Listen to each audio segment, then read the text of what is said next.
প্রিয় যুবশ্রী বন্ধুরা, যারা এমপ্লয়মেন্ট ব্যাংকের রেজিস্ট্রেশন করে রেখেছো এবং যুবশ্রী ভাতা পাচ্ছ, তোমাদের জন্য গুড নিউজ, ব্রেকিং নিউজ, অত্যন্ত আনন্দের খবর।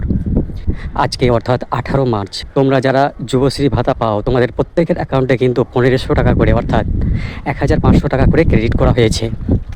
এমপ্লয়মেন্ট ব্যাংকের তরফে যারা যুবশ্রী ভাতা পাও তাদেরকে 1500 টাকা করে সেন্ড করা হয়েছে।